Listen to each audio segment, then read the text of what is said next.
നോമ്പിൻ്റെ ഫറദിൽ നിയ്യത്തൊന്നാമത്തതാ, അത് ഖൽബ് കൊണ്ട് നടത്തലും വേണ്ടുന്നതാ. മൊഴിയൽ അതിൽ ഷറത്തില്ല എന്നാൽ തന്നെ അത് സുന്നത്തുണ്ടെന്നാണ് നിയമം പൊന്നേ. ഖൽബിന് നാക്ക് സഹായമാകാൻ നല്ലതാ എന്നുള്ള ഹിക്മത്തും ഇതിൽ കാണുന്നതാ. നിയ്യത്ത് രാത്രിയിൽ ഫർദ് നോമ്പിനു വേണ്ടതാ, ഉച്ചയ്ക്ക് മുമ്പായി സുന്നത്തിൽ മതിയായതാ. മതിയാകുമെങ്കിൽ തന്നെയും പിന്നൊന്നാ, നോമ്പിൻ്റെ മുഫ്സിദ് മുൻകടക്കരുതെന്നാ. ബുജൈരിമി നീ നോക്ക് രണ്ടാം ഭാഗമിൽ കാണുന്നതാണ് 75-ാം പേജതിൽ. ഫറളായ നോമ്പിനെ വ്യക്തമാക്കൽ വേണ്ടതാ, നിയ്യത്തിലത് നീ ഇന്നതെന്നോർക്കേണ്ടതാ. നിയ്യത്ത് റമദാൻ രാവിലെന്നും വേണ്ടതാ, ഓരോരോ നോമ്പും മുസ്തഖില്ലത്തെന്നതാ. ബാജൂരിയിൽ നീ നോക്കിയാൽ കാണുന്നതാ, 299 വിവരിച്ചതാ.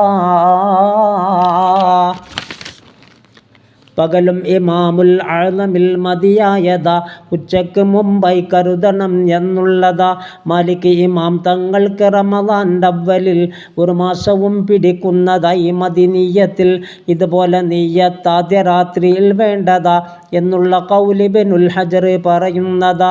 മറന്നു വന്നാൽ നിയ്യത്തും ഒരു രാത്രിയിൽ ലഭിക്കുന്നതാ. നോമ്പവന് മാലിക് മദ്ഹബിൽ ഈ മദ്ഹബിൽ തഖ്ലീദ് ചെയ്തും കൊണ്ട് അവനെന്ന് നോമ്പ് പിടിക്കുവാൻ വിധിയുണ്ട്. അല്ലാതെ നോമ്പനുഷ്ഠിച്ചു പോകരുതെന്ന തികച്ചും ഹറാമെന്നുള്ള വിധിയും തന്നെ. യഅനത്തിൽ നീ നോക്ക് 2-ൽ വന്നതാ, ശർവാനിയും ഇതുപോലെ വിവരിക്കുന്നതാ.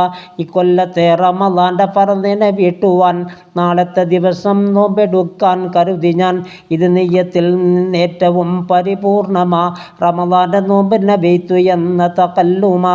ഇംസാക്ക് ഫറദിൽ നിന്ന് രണ്ടാമത്തതാ, നോമ്പിനെ മുഫ്സിദ് ഒഴിക്കണം എന്നുള്ളതാ. അത് മറതി ജഹലിവയാൽ ഭവിച്ചത് കൊണ്ട് നോമ്പിന് കേടില്ലെന്ന് നിയമവുമുണ്ട്. ജഹലിന് ഉദുറുണ്ടായിരിക്കൽ വേണ്ടതാ, ഇല്ലാതിരുന്നാൽ മുറിയുമെന്നോർക്കേണ്ടതാ.